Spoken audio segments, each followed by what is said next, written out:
Bien. Continuando con el estudio, hermanos queridos, vamos a ver Daniel 10, 11 y 12. Estos tres capítulos presentan, como les decía, el panorama de la consumación del plan de Dios para con el pueblo de Israel. De modo, se hace necesario para un mejor entendimiento de la verdad revelada en ellos, considerarlos como una unidad. En el capítulo 10, el profeta tuvo la visión de un personaje celestial, quien les revela en forma detallada algunos de los sucesos mencionados en el capítulo 8. Pero comenzando 11:36 hasta el 12:13, que es el final, el profeta recibe información de hechos relacionados con el tiempo de la tribulación escatológica. Amén. ¿Qué significa? Profética, si se quiere. Que Israel experimentará cuando el anticristo haga su aparición en el escenario de la historia. Vamos a hacer lo siguiente, amados. Vamos a hacer la diferencia entre lo que significa. A ver, Daniel 10, 1 hasta el final. Daniel 11, 1 hasta el 35. ¿Estamos? Otra vez, Daniel 10, todo el capítulo de Daniel 10, Daniel 11, del 1 hasta el 35. Vamos a ver que son hechos ya sucedidos, ya cumplidos. Lo que viene en el futuro es a partir del versículo 36 del capítulo 11. ¿Estamos? ¿Está bien? Ya. Entonces, habíamos repasando un poquito el capítulo 10 que dice: en el año tercero de Ciro, rey de Persia, fue revelada palabra de Daniel, llamado Belsasar, y la palabra dice, era verdadera. Y el conflicto grande. Pero él comprendió la palabra y tuvo inteligencia en la visión. Habíamos visto que el Señor nos da, si le pedimos, don de conocimiento, don de entendimiento. Amén. También habíamos visto que aquellos días, dice Daniel, estuve afligido por espacio de 3 semanas, no comí manjar delicado, ni entró en mi boca carne ni vino, ni me ungí con ungüento hasta que cumplieron las 3 semanas. Habíamos hablado de algo que se conoce con el nombre de ayuno de Daniel.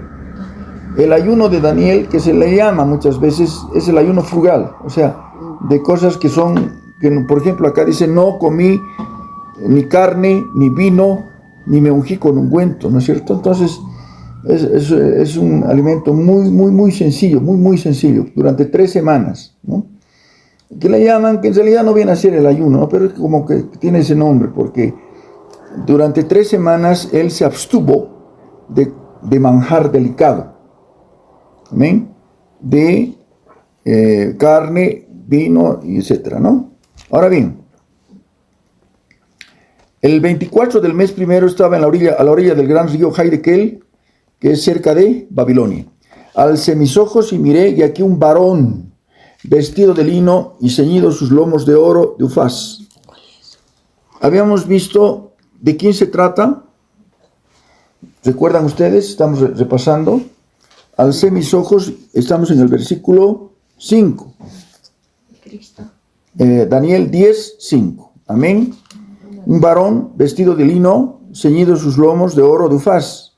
Su cuerpo era como de berilo, y su rostro parecía un relámpago, y sus ojos como antorchas de fuego, y sus brazos, sus pies como de color de bronce bruñido, y el sonido de sus palabras como el estruendo de la multitud. Lo habíamos relacionado con ¿qué pasaje? Con Daniel, con Apocalipsis, capítulo 1, cuando se manifestó al apóstol Juan, en Patmos. Amén. Ahí se manifestó el Señor prácticamente con las mismas características. Apocalipsis capítulo 1, versículo, vamos a ver desde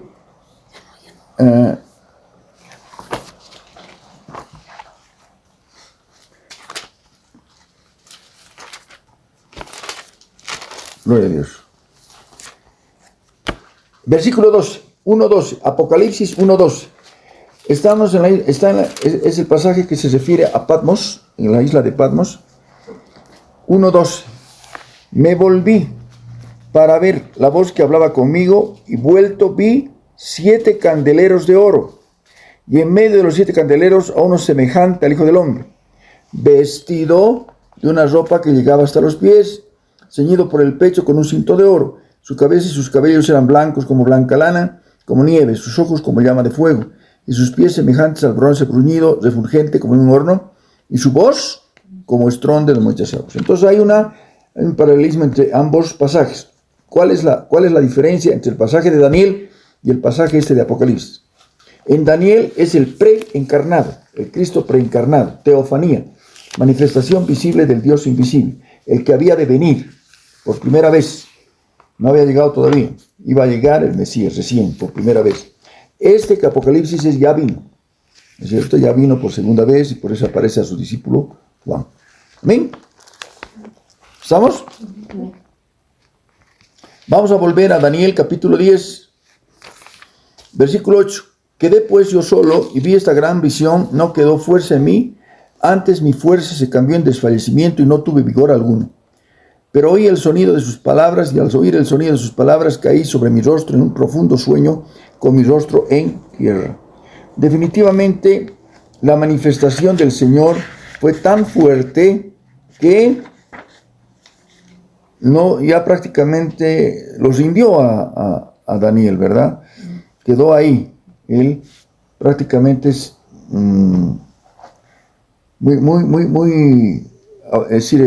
impresionado por la aparición. Ahora bien, a esta altura, cuando está escribiendo ya el capítulo, la profecía de Daniel 10, ¿qué edad tendría ya Daniel? 87 años desde que llegó jovencito. ¿Ya? ¿Por qué? Habían pasado varios años, Babilonia había dejado de ser el imperio que dominaba el mundo antiguo. ¿Y cuál era el imperio que dominaba ese momento? El imperio medo-persa, Persia. Ciro, el persa, es el que el Señor utilizó para hacer que su pueblo pueda volver de la cautividad a la tierra de Israel. A una Jerusalén destruida, sin templo, sin muros. De esos se describen Esdras y Nehemías. Amén. Ahora, cuando dice la palabra era verdadera, se refiere sin duda a la revelación que había sido dada a Daniel. Y el vocablo conflicto en hebreo es shabah en hebreo, que en ocasiones es traducido como guerra. Daniel recibió la revelación en medio de un gran conflicto, a causa de la oposición satánica que encontró. Lo que revela Daniel 10, amén. Lo que revela Daniel 10, ¿qué cosa es? Que hay en las dimensiones espirituales una batalla permanente. Amén. Nuestra lucha no es contra, ya la revelación plena se dio en el Nuevo, cuando el apóstol Pablo en Efesios capítulo 5, y eso lo vas a recordar siempre, lo van a recordar siempre. Efesios capítulo 6, 12. Efesios 6, 12, que dice, porque no tenemos lucha contra sangre y carne, sino contra principados y potestades, contra los gobernadores de las tinieblas de este siglo, contra huestes espirituales de maldad en las regiones espirituales. Amén. Entonces, esa es nuestra lucha permanente.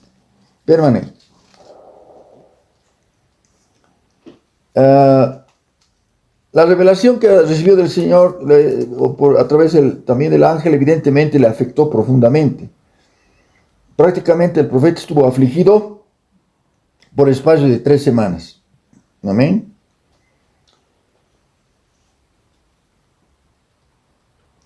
Ahora bien, más adelante, ¿qué es lo que dice la palabra del Señor? He aquí, dice el versículo 10. Y aquí una mano me tocó, e hizo que me pusiese sobre mis rodillas, sobre las palmas de mis manos. Me dijo: Daniel, varón muy amado, está atento a las palabras que te hablaré, y ponte en pie, porque a ti he sido enviado ahora. Mientras hablaba esto conmigo, me puse en pie temblando. Entonces me dijo: Daniel, no temas, porque desde el primer día que dispusiste tu corazón a entender y a humillarte en la presencia de tu Dios, fueron oídas tus palabras, y a causa de tus palabras yo he venido. Este es otro principio espiritual interesante. Frecuentemente los hermanos preguntan: ¿en qué momento sé que mi oración es oída? ¿Cómo sé? Desde el momento que dispones tu corazón, te humillas en la presencia del Señor, como Daniel, tu oración es oída. Amén. Ahora bien,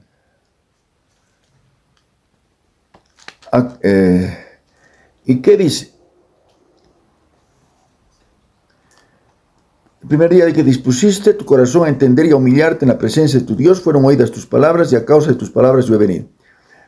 ¿Qué dice el versículo 13? ¿Lo podemos leer? Versículo 13. Mas el príncipe del reino de Persia se me opuso durante 21 días. Pero aquí Miguel, uno de los principales príncipes, vino para ayudarme y quedé allí con los reyes de Persia. ¿Qué significa? ¿Qué rey de Persia se le opuso? No es el rey físico. Es dentro de los principados, potestades, gobernadores de las tinieblas. Es la parte que en el segundo cielo operan. Hay los principados, los gobernadores. Y cuando él estaba trayendo el mensaje, hubo una guerra, una batalla, que no quería que ese mensaje llegara a Daniel. Amén. Y ahí, Gabriel es mensajero, Miguel es guerrero. Mientras me decía estas palabras, estaba yo con los ojos puestos en tierra y enmudecido. Pero aquí uno con semejanza de hijo de hombre tocó mis labios. ¿Cuál es el título mesiánico que el Señor utiliza en el Nuevo Testamento? El Hijo del Hombre. El Hijo del Hombre. ¿Para manifestar qué? Cuando el Señor se hizo, el Verbo se hizo carne. Su relación con lo terrenal, la semejanza humana. Y en relación con Dios, ¿qué es? El Hijo de Dios. ¿Amén? Que es el unigénito de Dios, el único Hijo de Dios. Entonces abrí mi boca y hablé y dije al que estaba delante de mí: Señor mío, con la visión me ha sobrevenido dolores y no me quedó fuerza. ¿Cómo pues podrá el siervo de mi Señor hablar con mi Señor? Porque al instante me faltó la fuerza y no me quedó aliento. Qué tremendo, ¿no? La manifestación del Señor, la presencia. Amén. Y aquel que tenía semejanza de hombre me tocó otra vez y me fortaleció. Muy amado, no temas, la paz sea contigo, y esfuérzate y aliéntate. Mientras él me hablaba, recobré las fuerzas y dije: habla, mi Señor, porque me has fortalecido. Él me dijo: ¿sabes por qué vine a ti? Pues ahora tengo que volver. Ahora bien, una situación. Es importante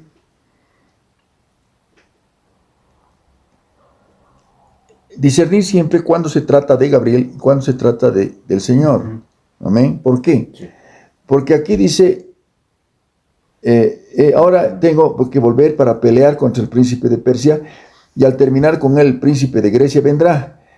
Pero yo te declararé lo que está escrito en el libro de la verdad. Ninguno me ayuda contra ellos, sino Miguel, vuestro príncipe. Si lo relacionamos con el Señor, como el Señor no necesita ayuda, ¿no es cierto? Él es el único que puede frente a todo. Pero muestra la palabra del Señor que siempre utiliza ángeles, ¿no? A su servicio. Ángeles a su servicio. Él va utilizando. Amén. Yo mismo en el año primero de Darío el Medo estuve para animarlo y fortalecerlo. Capítulo 11 ya estamos, ¿no? Y les compartía lo siguiente. Parece que cuando empieza el capítulo 11, el versículo primero pertenecería al capítulo 10, ¿no es cierto? Que no necesitara separación, ¿no es cierto? Pero ¿por qué es esto? ¿Por qué es esto? Porque el texto original no tenía capítulos ni tenía versículos. Todo era seguido. Ni subtítulos, ¿no es cierto? Todo era seguido. Amén. Ahora bien, es importante entender, en resumen, a qué se refiere el capítulo 11. El capítulo 11 nos habla que el ángel explicó a Daniel que el reino de Persia sería conquistado por el rey de Grecia. Después de su muerte, el reino sería dividido en 3 partes, entregadas a 4 reyes. Enseguida, habría guerra entre Siria y Egipto, lo cual duraría muchos años. Finalmente, el rey de Siria derrotaría al rey de Egipto, invadiría Israel y otros países, pero al final sería muerto. O sea, una serie de hechos acontecerían en el espacio entre el versículo 11:1 hasta el versículo 35. ¿Amén? Y más adelante veríamos algo que también va a acontecer.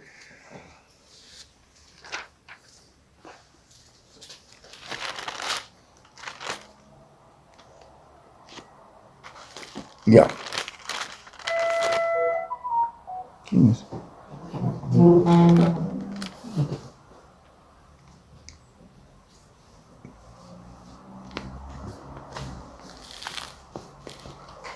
Bien.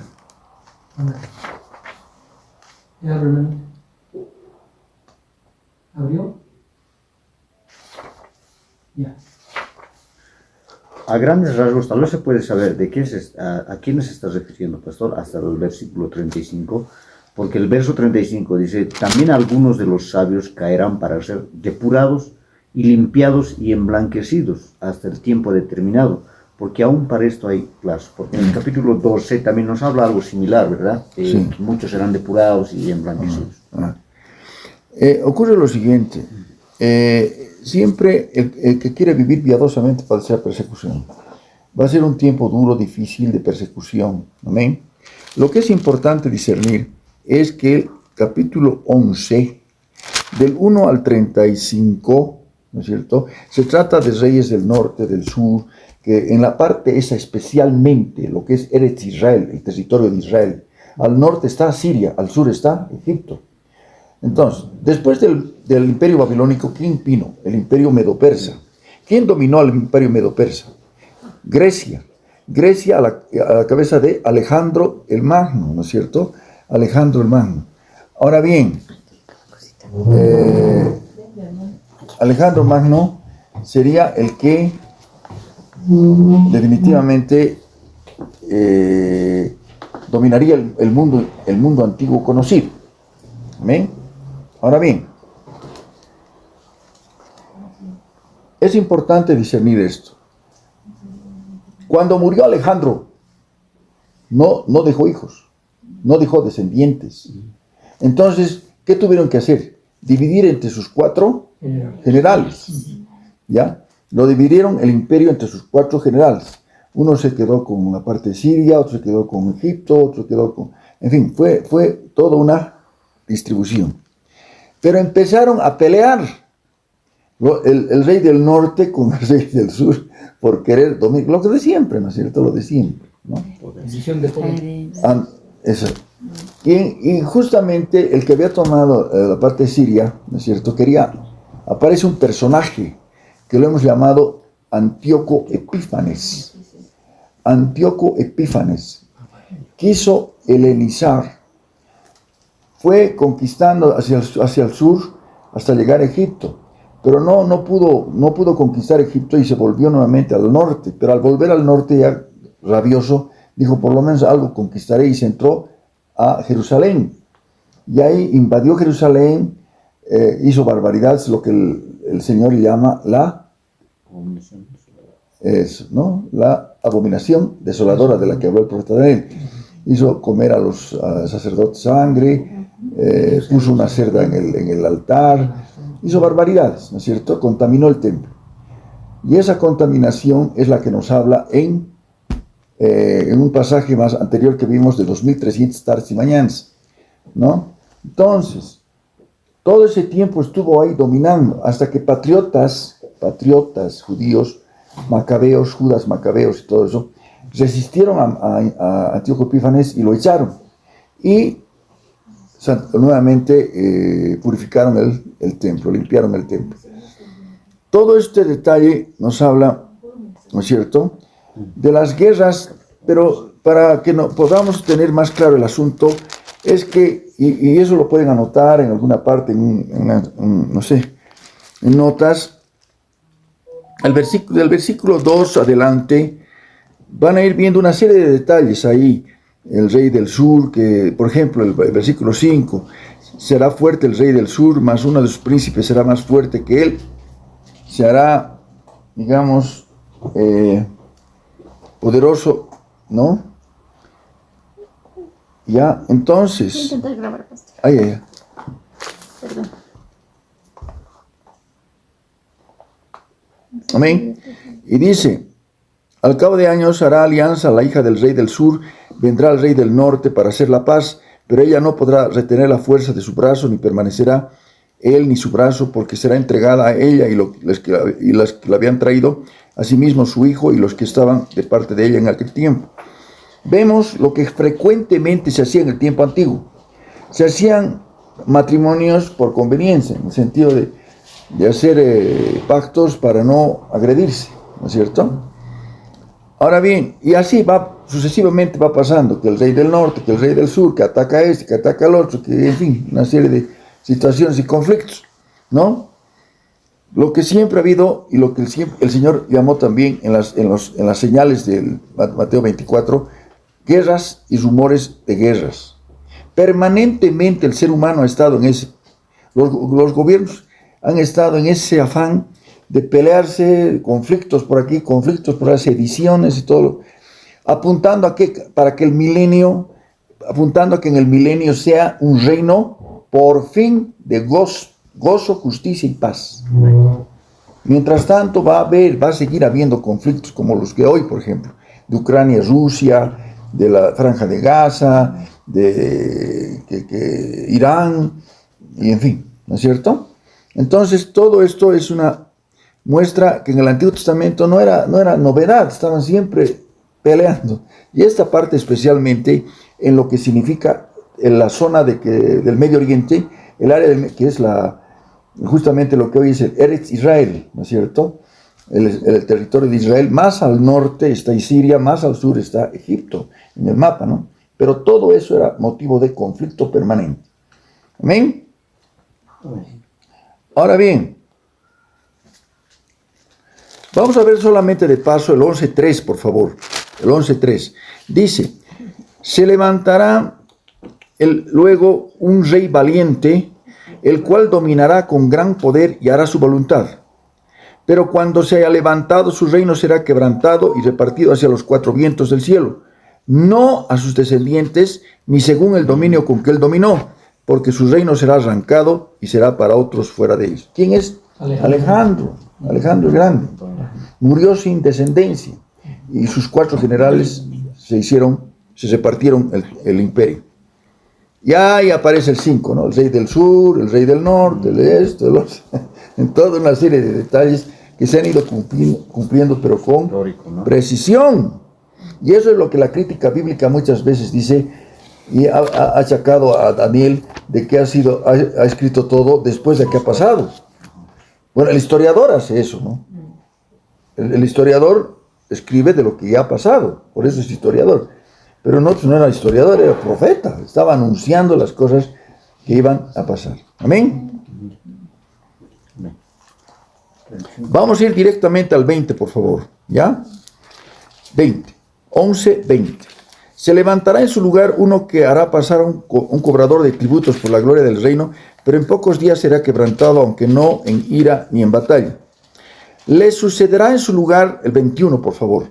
Leemos todos. Le sucederá en su lugar un hombre despreciable. Un hombre despreciable. ¿Quién es este? Este personaje es Antíoco Epífanes. Antíoco Epífanes. Amén. El cual no darán la honra al reino, pero vendrá sin aviso y tomará el reino con halagos. Las fuerzas enemigas serán barridas delante de él como una inundación de aguas, será del todo destruido junto con el príncipe del pacto. Después del pacto con él engañará y subirá y saldrá vencedor con poca gente. Estando la provincia en paz y en abundancia, entrará y hará lo que no hicieron sus padres, ni los padres de sus padres. Botín, despojos y riqueza repartirá a sus soldados. Contra las fortalezas formará sus designios, y esto por un tiempo. Despertará sus fuerzas y su ardor contra el rey del sur, Egipto. Él es del norte, él es de Siria, él es de origen griego. Pero ya dice con gran ejército, y el rey del sur se empeñará en la guerra con grande y muy fuerte ejército, mas no prevalecerá porque le harán traición. Aun los que coman de sus manjares le quebrantarán, y su ejército será destruido y caerán muchos muertos. El corazón de estos dos reyes será para hacer mal, y una misma mesa hablarán mentira, mas no servirá de nada, porque el plazo aún no habrá llegado. Y volverán a su tierra con gran riqueza, y su corazón será contra el pacto santo, harán su voluntad y volverá a su tierra. O sea, encontramos la traición, encontramos el engaño, encontramos muchas veces todas las cosas que suceden. Repartirá despojos entre los que le ayuden, entre los otros los perseguirá, en fin. Al tiempo señalado, en el versículo 29, volverá al sur, mas no será la postrera venida como la primera, porque vendrán contra él naves de Quitim, y él se contristará y se volverá y se enojará contra el pacto santo, y hará según su voluntad. Volverá pues y se entenderá con los que abandonen el santo pacto. ¿A quiénes se está refiriendo? Lamentablemente, y esto va a pasar también en la gran tribulación, ¿recuerdan ustedes por la profecía que se va a erigir nuevamente el templo? ¿Hay templo ahorita? ¿Templo judío? No. ¿Qué hay en vez de templo? Lote. ¿No? Y justamente ahí dice la escritura que va a haber templo. ¿Para qué quieren templo los ortodoxos judíos? Porque los ortodoxos son los que desesperados de que hay de una vez templo. Para hacer sacrificios, porque ellos están en la ley, siguen en la ley. Para él no ha llegado todavía el Mesías. Entonces, lo primero que van a hacer si hay templo, porque en el único lugar donde se podía hacer sacrificios es en el templo. Cuando estén desarrollando los sacrificios, el sacrificio continuo, etcétera, etcétera, vendrá precisamente el anticristo que se sentará en el lugar santo y se hará adorar como si fuera Dios. Amén. Entonces, y ahora, cuando ponga su silla y se haga adorar como Dios en el templo, varios lo seguirán. Son los que abandonen el santo pacto. Siempre ha pasado eso. Por más sacerdotes judíos que sean, se van a aliar con el anticristo. Y van a traicionar el santo pacto hecho delante de Dios. ¿No? Se levantarán de su parte tropas que profanarán el santuario y la fortaleza. Quitarán el continuo sacrificio y pondrán la abominación de eso. ¿Cuál es el continuo sacrificio? Hemos dicho. Un corderito en la mañana, en la tarde, un corderito en la mañana. Corderito en la tarde, era el continuo sacrificio, que era parte de la ley. Hará suspender eso. Y cuando dice, y pondrá la abominación desoladora, que es una cerda en el altar. El cerda es inmundo, es un animal inmundo. Con lisonjas, miren ustedes, esto de las lisonjas no es nuevo. ¿Qué es lisonja? Adulación. Con lisonjas seducirá a los violadores del pacto. Subraya esto. Versículo 32. 11:32. Con lisonjas seducirá a los violadores del pacto. Con lisonjas, con adulaciones, con coima. Prebendas. Con lisonjas engañará a los violadores del pacto, mas el pueblo que conoce a su Dios se esforzará y actuará. Siempre va a haber remanente. Nunca te olvides el remanente. Pese a que estén haciendo barbaridades, bien, el Señor siempre tiene eso. Acuérdate en los días de Elías. ¿Qué dijo Elías, el profeta? A tus profetas están matando y listo. A mí más me quieren matar y te vas a quedar solito.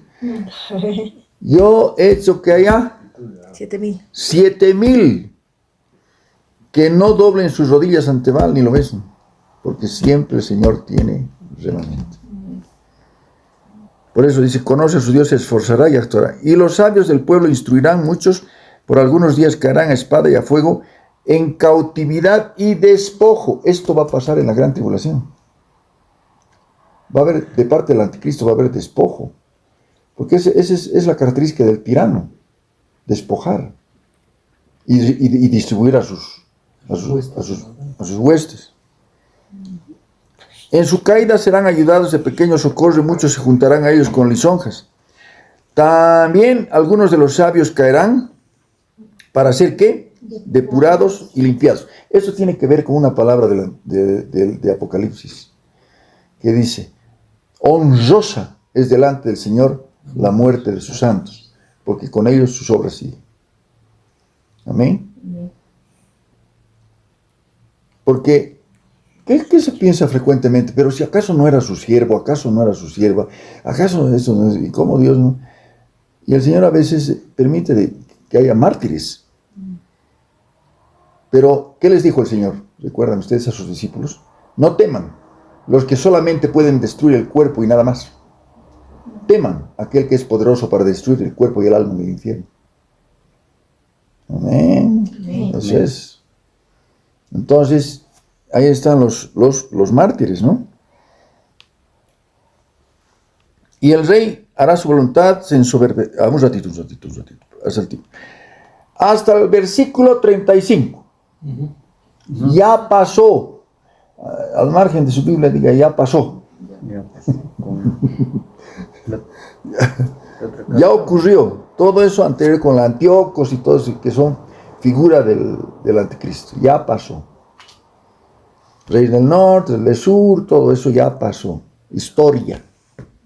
¿Ya? Profecía escrita y se cumplió. Amén. Ahora bien, nos vamos a ir al futuro. A partir del versículo 35 y 36, la crítica bíblica dice, pues, ¿cómo va a haber ese espacio? Ay, pues ese espacio. Un espacio de 2000 años.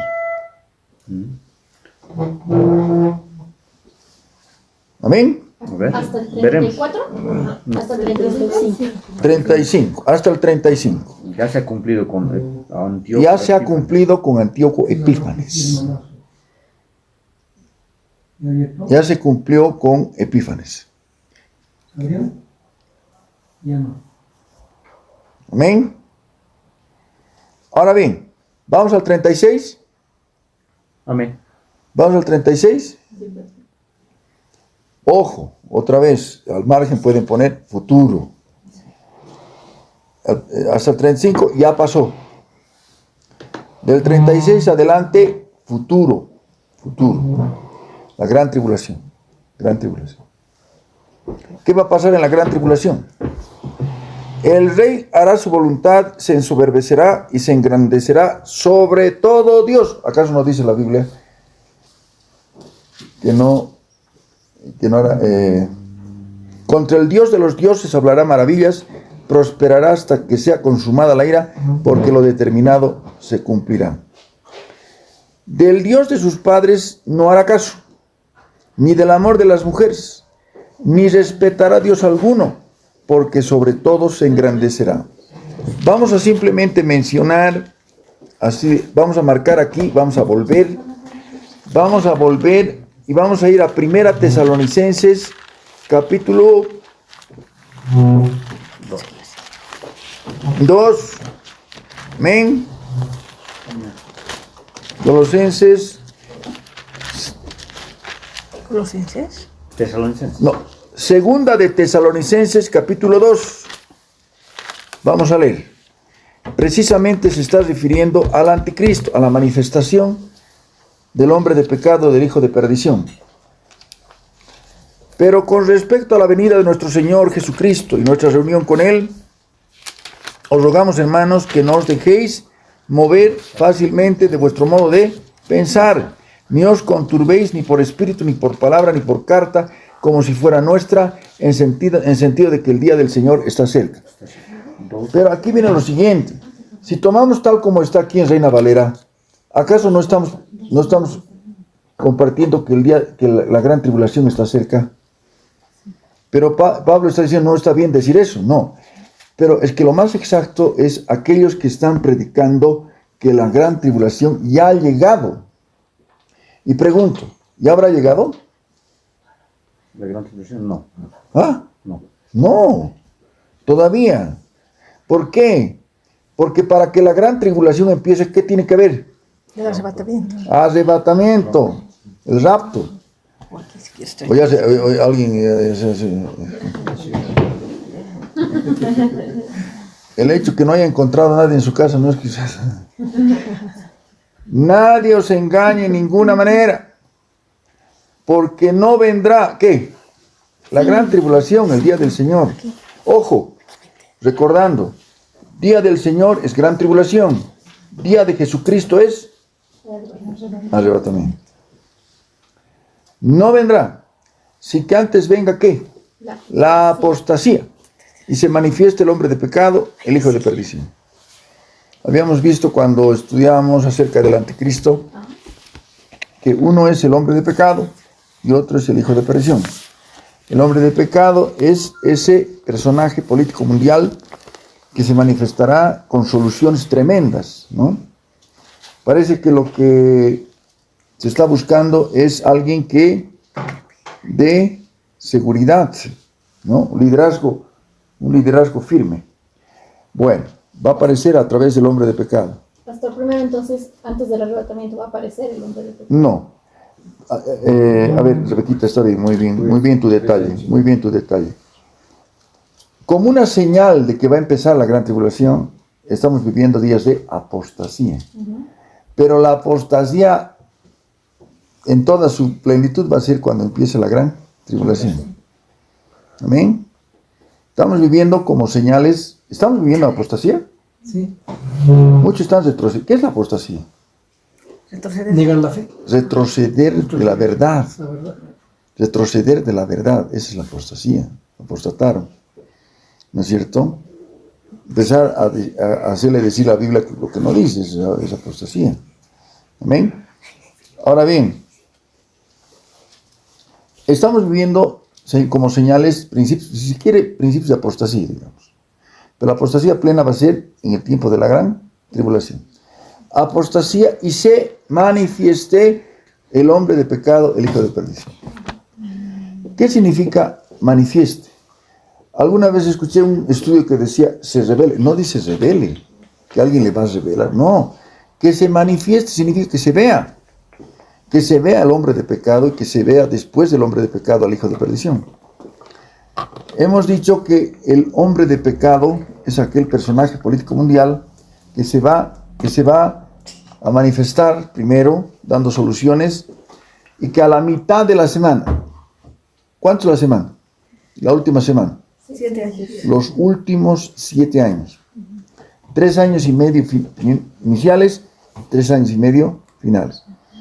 Va a sufrir como una herida de muerte. Es decir, en realidad va a parecer como muerto, pero del abismo sale la bestia que sale y se va a posicionar en el cuerpo del hombre de pecado. Va a parecer como si fuese una resurrección, es una posesión en realidad. Y a la mitad de la semana aparece realmente el anticristo, el hijo de perdición, como tal. ¿Por cuánto tiempo va a reinar sobre toda la tierra? 3 años y medio. 3 años y medio, no 7 años. 3 años y medio, suficiente como para hacer desbarajuste y medio. Amén. Entonces, ahora bien, el cual, 4, miren las características de este personaje. El cual se opone y se levanta contra todo lo que se llama Dios o es objeto de culto.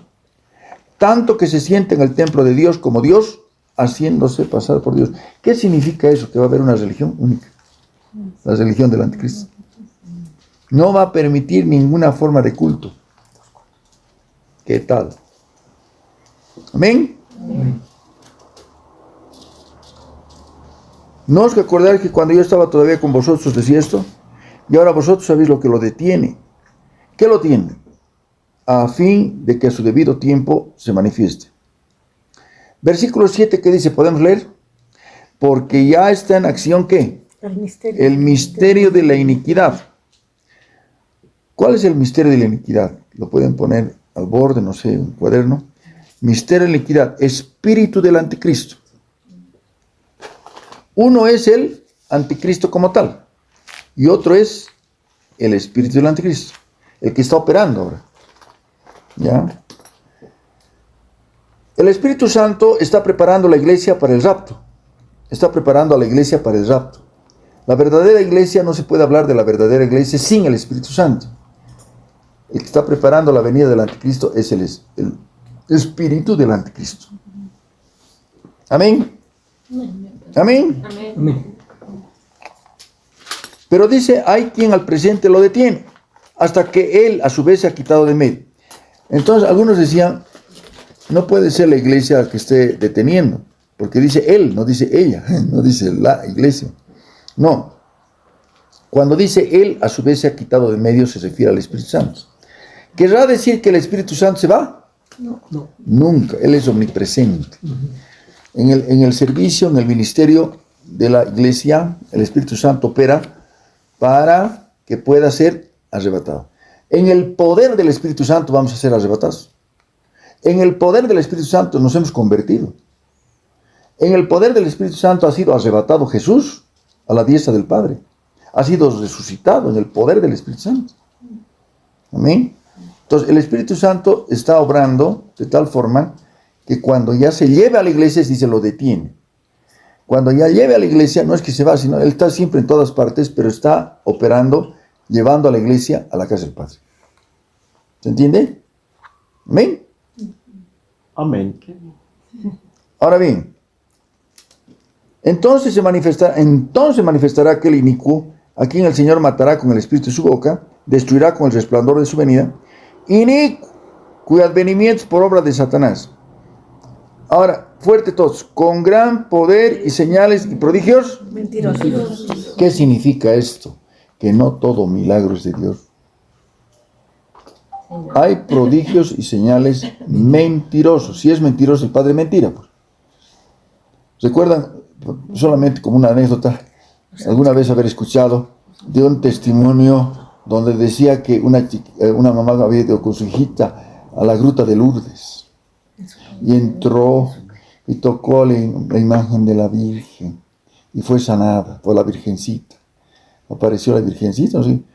No, y médicamente hablando fue sanada, no que no, pero es una señal mentirosa, ¿no es cierto? Porque no es de Dios, es para engañar. ¿Amén? Y cuando lloran también. Ese es clásico. Imágenes que aparecen que lloran, sangre, o que aparecen las famosas, tiene un nombre, ¿no? Eso, ¿no? Entonces que... exactamente. No, increíble, es increíble. Increíble. Todo eso, porque es que a veces hay parientes y amigos que alguna vez les va a pasar seguramente en algún momento. ¿Y qué vas a decir? El otro día, escucha mamá, hay un Cristo que ha llorado, ¿no? Y han detectado científicamente ha llorado. Y ha llorado sangre.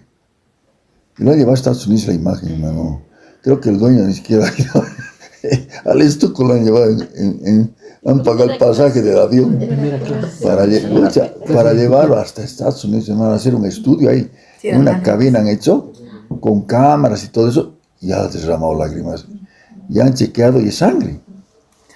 Entonces, no ha vuelto el estuco, hermano, con bandas, platillos y lo han recibido en el aeropuerto, lo han llevado a la casa y hay santuario. Pero cuando ves la foto, ni siquiera, oye, por lo menos sea un poco bonito, ¿no? El estuco bonito. ¿Han visto ustedes? Horrible. Como que el enemigo nomás está ahí. Su cara de sufrido, no sé, pero así medio, no, y ese derrama lágrimas. ¿No? Pero fila para verlo, ¿no? Entonces, terrible. Pero son señales y prodigios mentirosos, con todo engaño de iniquidad para los que se pierden, por cuanto que no recibieron, ¿qué? El amor De la verdad. ¿Qué es el amor de la verdad? Cristo. Pero también, ¿qué expresa la Biblia? El amor de la verdad. El amor de la verdad, para ser salvos. Por eso Dios les envía un poder engañoso. Esta es la parte que a muchos les mueve el piso, porque dice, ¿pero por qué? El Señor les envía un poder engañoso para que crean la mentira, a fin de que sean condenados todos los que no creyeron la verdad. ¿Pero por qué? Sino que se complacieron en la injusticia. El que quiere, ya, listo, ¿no? Se le predica. El que, como dice, como termina Apocalipsis, ¿cómo termina Apocalipsis? ¿Qué dice Apocalipsis, el último capítulo? Listo. Capítulo 22, versículo 11. Este pasaje es tremendo. Apocalipsis 22, 11. ¿Podemos leer? El que es injusto, sea injusto todavía. El que es inmundo, sea inmundo todavía. El que es justo, practique la justicia todavía. Y el que es santo, santifíquese todavía. ¿Qué significa eso? Tal parece que el Señor estuviese diciendo, no, es nomás, sé nomás injusto, sé nomás. No, sino que aquí se está relacionando con ¿qué? Con el libre albedrío. No obliga al Señor. ¿Quieres esto? Ya, pues. Pero después no te quejes. Amén. Amén. Ahora, el que es santo, santifíquese más. No es que ya estoy listo, ya 100 puntos, ¿cuál 100 puntos? Estás empezando ahí, recién, ¿no? Entonces, el que es santo, hasta el último minuto, que nos vayamos, siga santificándose. ¿Qué significa santificarse? Buscar al Señor, buscar al Señor, buscar al Señor. Y apartarse de las cosas que no le agradan al Señor. ¿Amén? Bueno, volvemos entonces a Daniel 11, por favor. Y vemos, ¿no? Esas características que encontramos en el que va a aparecer en el tiempo de la gran tribulación. Cuando veamos de nuevo, vamos a leer de nuevo el versículo 36. El rey hará su voluntad, se ensoberbecerá, se engrandecerá sobre todo Dios, ¿no? Lo que hemos leído. Contra el Dios de los dioses hablará maravillas. Aquí se está mostrando un principio espiritual. El antiguo contiene el nuevo. Y el nuevo explica el antiguo. La palabra confirma la palabra. Y dice, contra el Dios de los dioses hablará maravillas. Ese maravilla significa blasfemias. Y prosperará hasta que sea consumada la ira, porque lo determinado se cumplirá. Del Dios de sus padres no hará caso, ni del amor de las mujeres, ni respetará a Dios alguno, porque sobre todo se engrandecerá. Esto se relaciona con que no hará caso del amor de las mujeres en el sentido de que había un ídolo en el Antiguo Testamento, Adonis, que las mujeres reverenciaban, ¿no ve? Que se ve en el espejo, o en el agua, el reflejo del agua, ¿no? ¿No es Narciso? Perdón, una especie de Narciso, y también al final es otro término, el Adonis, que es el que se cree mucho, tipo Narciso, tipo ego. Tal ego va a ser el del anticristo, que va a ser, que no, pues él nomás, él se va a amar a sí mismo, ya que las mujeres, o sea, él se ama a sí mismo, se acabó, ¿no es cierto? Que no hay nadie a su altura. Eso, no hay nada, no hay ningún ser creado a la altura de él. Listo. ¿Ven? Ahora bien, mas honrará en su lugar al Dios de las fortalezas. ¿Quién es el Dios de las fortalezas? Enemigo, pues. Dios que sus padres no conocieron, lo honrará con oro y plata, con piedras preciosas y con cosas de gran precio. Con un Dios ajeno, se hará de las fortalezas más inexpugnables y colmará de, ese subraye por favor esa parte, colmará de honores a los que les reconozcan y por precio repartirá la tierra. ¿Les es familiar? La historia se repite. Mientras el ser humano sea el ser humano, ahí está. Imagínense. Pero al cabo del tiempo, el rey del sur contenderá con él, y el rey del norte se levantará contra él como una tempestad, con carros y gente de a caballo y muchas naves, y entrará por las tierras, inundará y pasará. Ahora bien, ¿a qué se está refiriendo esto, hermanos queridos? No va a ser tranquila la vida tampoco del anticristo esos 3 años y medio. Va a tener conflictos con el del norte, con el del sur, porque siempre es así, ¿no es cierto? En esa línea andan de hacer, ¿no?, conflictos. Ahora bien, ¿esto a dónde va a derivar? Al final, a la batalla de Armagedón, ¿no es cierto? Y vamos, por favor, Apocalipsis.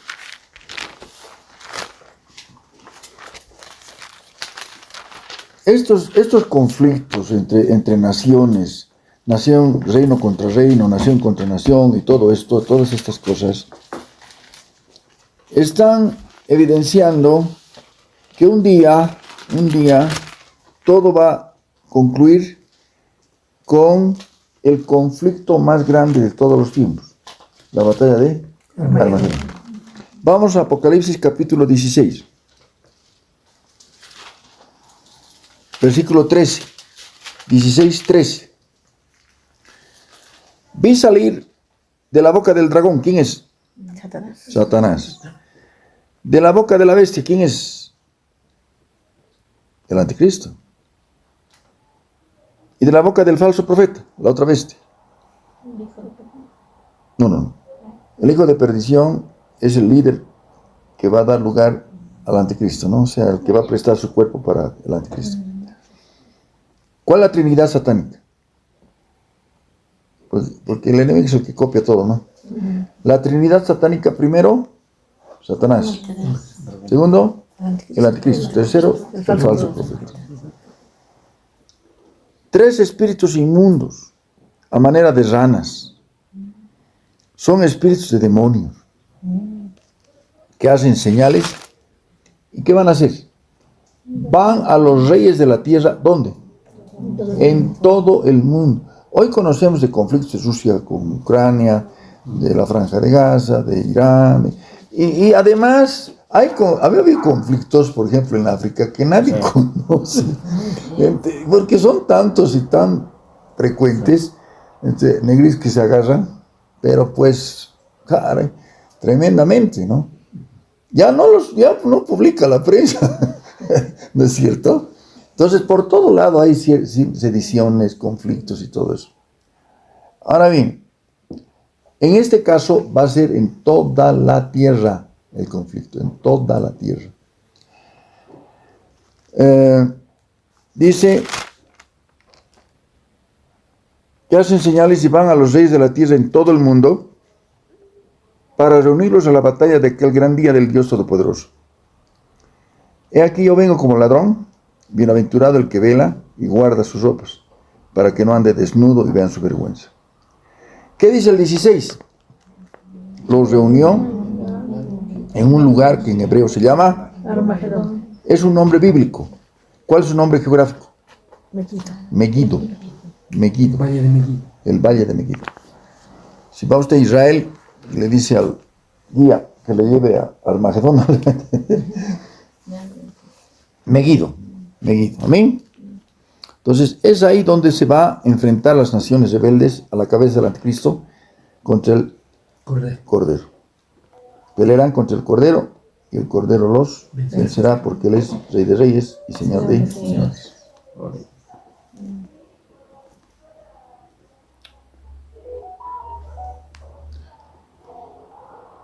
Ahora bien, el versículo 40 que dice: pero al cabo del tiempo, ¿no?, el rey del sur contenderá con él, y el rey del norte se levantará contra él como una tempestad, con carros, gente a caballo y muchas naves, y entrarán por las tierras, inundará y pasará. Entrará a la tierra gloriosa. ¿Cuál es la tierra gloriosa? Eres Israel. Muchas provincias caerán, mas éstas escaparán de su mano. Edom y Moab y la mayoría de los hijos de Amón. Extenderá su mano contra las tierras y no escapará el país de Egipto. Se apoderará de los tesoros de oro y plata, de todas las cosas preciosas de Egipto, de Libia, de Etiopía le seguirán, pero noticias del oriente y del norte lo atemorizarán y saldrá con gran ira para destruir y matar a muchos. Plantará las plantará las tiendas de su palacio entre los mares y el monte glorioso y santo, mas llegará a su fin y no tendrá quien le ayude. Al final, el Señor matará al anticristo con el resplandor de su venida. ¿Eh? Pues pisará en el lagar, como un lagar, dice, tremendo y terrible. Amén, hermanos. Bien. Lo que quería decirles es lo siguiente, hermanos queridos. Que esto que estamos leyendo desde el versículo 36 adelante hasta el final, que vamos a ver el próximo lunes, capítulo 12, final, es lo que viene. Hasta el 35, entonces, ya se cumplió con Antíoco Epífanes. En historia se estudia este rey, Antíoco Epífanes. Terrible, un hombre despreciable, como dicen, que hizo lo que posteriormente hará el anticristo en el templo. Amén. Entonces, vamos a ver también un repaso de todo esto para finalizar el libro de Daniel, el próximo lunes, si Dios quiere. Amén. Y vamos a ver ahorita un repasito rápido, ¿ya? Repasito rápido. Habíamos empezado con Daniel capítulo 1, cuando son llevados Daniel y sus amigos. Amén. ¿Quién los llevó? ¿Qué fue el rey que llevó a Daniel y al pueblo de Israel cautivo? Nabucodonosor, rey de Babilonia. Por entonces llevaban lo mejor cuando conquistaban un lugar, llevaban lo mejor de la realeza para que sean y les ayuden en el reino. Amén. Ahora bien, vimos también cómo este Daniel manifiesta un corazón y una integridad tremenda. Se propuso no contaminarse con la comida del rey y el Señor le respaldó. Amén. En el capítulo 2 aparece este capítulo extraordinario que se refiere al sueño de Nabucodonosor. ¡Qué extraordinario! El Señor permitió un sueño a Nabucodonosor, mostrándole en los imperios que en lo físico se estudian en los libros de historia. Empezando de su imperio, del que él era rey Babilonia. ¿Recuerdan ustedes de la estatua, ¿no?, que hablamos? La cabeza era de oro, los brazos y el pecho, plata, el vientre y los muslos, bronce, las piernas, de hierro. Terminaba las piernas en qué? barro, Pero era un barro, pies, barro mezclado con hierro. No se puede mezclar. Entonces, ¿qué denota? Que serán alianzas humanas. Ya no habría después del Imperio Romano, nunca más hubo un imperio que dominase así el mundo totalmente. Amén. No han dominado todo el mundo. Bueno, casi. Pero no han logrado. Era un imperio. Era imperio. Muchos han tenido el antojito. Por ejemplo, Napoleón ha querido dominar el mundo. Nada. El mismo Hitler, ¿cuál era el Tercer Reich? Dominar el mundo, ¿no es cierto? Pero no han podido. Al que le van a dar para que domine todo el mundo es al anticristo. Pero ¿cuántito le va a durar? 3 años y 42 meses, 1260 días. Entonces ese es el sueño, ¿no?, de Nabucodonosor. Cuando la interpreta, y ahí aparece una roca, ¿no?, al final, que destruye todo, y la roca es Cristo. Amén. Ahora bien, ahí habla también de un cuarto reino, ¿no?, que es el reino del anticristo, de la bestia.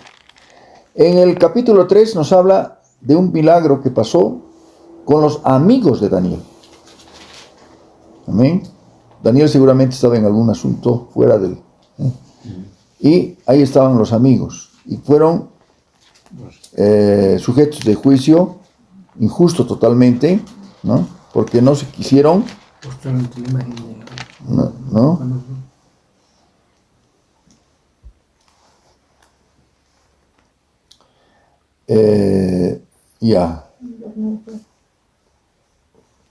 Entonces, el juicio hizo que ese horno se calentase 7 veces más que lo acostumbrado. Tanto así que los que estaban calentando el horno se han quemado, ¿no? Tremendo. Pero fueron arrojados y ahí aparecen 4 figuras. Y ahí el rey dice un ratito, como que estoy viendo a 4, no eran 3 los que han sido arrojados. ¿Cuál era el cuarto? El ángel del Señor, el ángel de Jehová. Amén. Teofanía. Y fueron librados. El 4 es un capítulo poderoso. Es la locura de Nabucodonosor. Cuando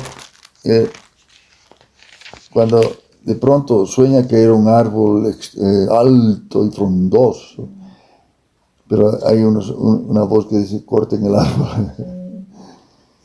El profeta Daniel le interpretó el sueño y le dijo, tú eres ese árbol grandote, tu reino es eso, que te ha dado todo el Señor, te ha permitido que eres. Pero ese cortado quiere decir que tienes que ponerte a cuentas con el Señor, porque va a venir juicio si no. Ah, si no. Pero le ha durado un año. Un año le ha durado el asunto. Al año, a los 12 meses, estaba paseando por los jardines. Y dice, este es el reino de mi majestad. Y cuando esa parte, cuando dice, al cabo, versículo 29, 4:29, al cabo de 12 meses le ha durado dice, paseando en el palacio, habló el rey y dijo, no es esta la gran Babilonia que yo edifiqué para casa real, con la fuerza de mi poder, para gloria de mi majestad. Y ahí el Señor hizo que se convirtiese en bestia. Ahora, el término bestia en la Biblia no es insulto, porque muchas veces cuando se dice una bestia, ¿no? ¿Se puede decir nomás? ¿Cuál es el número de la bestia? 666. Pero hay algunos 333, medio bestias. Pero, no, un ratito. Y el 6667. A más que bestia. Ese ya se pasó. Ese ya se pasó de bestia. ¿No? Entonces, pero a lo que voy es a esto, hermanos. ¿Por qué la Biblia menciona bestia? No, hay una razón. Que no es, otra vez, no es que esté insultando, no hay insultos en la Biblia. Bestia es el ser, en lenguaje sencillo, a ver, se necesita ser irracional para no creer en Dios. Solo un ser irracional nomás no puede ver que lo creado tiene alguien que lo ha creado. Los cielos cuentan la gloria de Dios, el firmamento anuncia la obra de sus manos. Y este ñato que mi majestad, que mi ña, lo ha convertido en bestia. Ha estado ahí 7 años en calidad de bestia, ¿no? Comiendo pasto. Comiendo, pucha, qué tremendo. Tengo entendido que hay una enfermedad, Licantropía. una enfermedad en psiquiatría que prácticamente los convierte en seres como bestias. Hay un testimonio poderoso, el loco de la celda 8. Ese hombre era totalmente contaminado, ¿no es cierto? Pero fue ministrado y liberado por ese. ¿Amén? Bueno, y al final hay una parte que es preciosa cuando dice 34, subrayo, más al fin del tiempo, yo, Nabucodonosor, alcé mis ojos al cielo y mi razón me fue devuelta. Y bendije al Altísimo y alabé, glorifiqué al que vive para siempre, cuyo dominio es sempiterno y su reino por todas las eras. Cuando alcé mis ojos al cielo, mi razón me fue devuelta.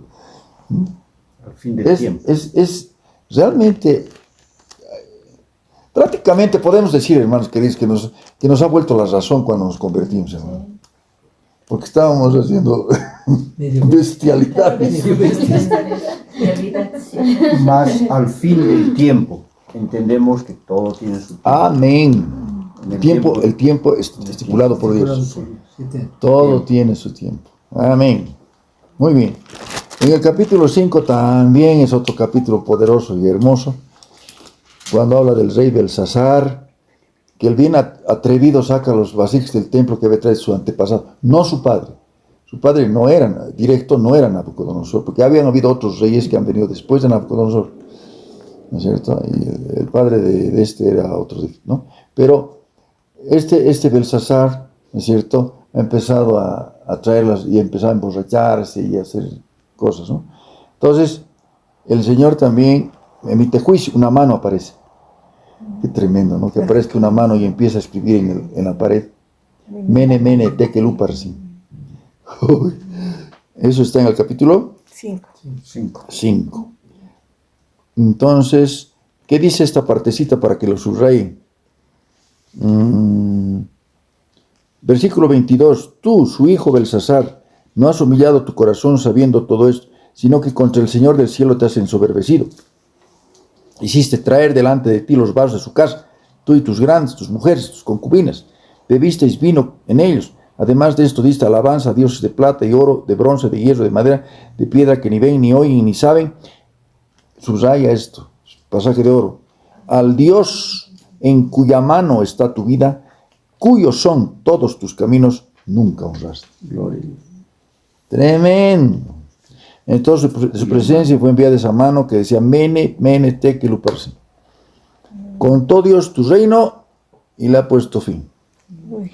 Hermanos queridos, así el reino pueda ser el más injusto, el más abusivo, tiene su fin, le ha puesto fin. Pesado ha sido en balanza y fuiste hallado falto, ¿no es cierto? Entonces no has hecho nada bueno, todo un desastre. Tu reino ha sido roto y dado a los medios, de esa manera cayó. ¿Amén? Murió esa noche y empezó el imperio medo-persa, de los medos y los persas. Daniel 6, el famoso el capítulo de Daniel, Los leones. que es increíble, hermanos, ese comentario que alguna vez hicieron. No, es que estaban llenos.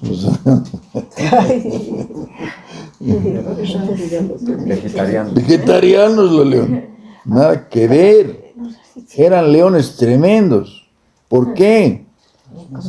Porque cuando ya el rey constató de que seguía Daniel con vida, que el Señor lo había preservado, ¿qué dice el versículo 23 del capítulo 6? Se alegró el rey en gran manera a causa de él y mandó a sacar a Daniel del foso, y fue Daniel sacado del foso y ninguna lesión se halló en él, porque había confiado en su Dios. Dio orden el rey, fueron traídos aquellos hombres que habían acusado a Daniel y fueron echados al foso, los leones. Ellos, sus hijos, sus mujeres, ya aún no habían llegado al fondo del foso cuando los leones se apoderaron de ellos y quebraron todos sus huesos. ¿Cuál que esa mayenza?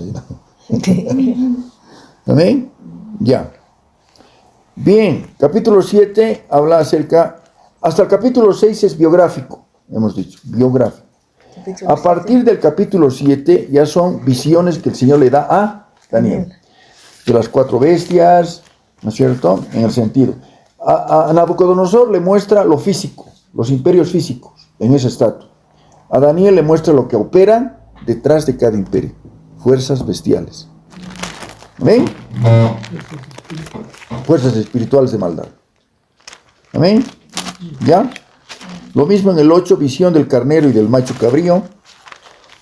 Y ese capítulo que lo hemos estudiado en extenso, la famosa profecía de las 70 semanas. De las cuales, ¿cuántas se han cumplido? 69. ¿Cuántos faltan? Una sola. Los últimos 7 años. Y lo que hemos visto hoy, capítulo 10, capítulo 11, y el próximo lunes, si Dios quiere, que el Señor no viene antes, el capítulo 12. Amén. Gloria a Dios. El Señor los bendiga grandemente. Querer anticiparles, hermanos queridos, que esto es una grabación en audio, pero que se va a tratar de hacer imagen. Amén. El Señor los bendiga grandemente. Damos un agradecimiento al Señor por este tiempo, que a pesar de las dificultades, el Señor permite que sigamos adelante. Amén. Bendiciones a todos. Dios los bendiga.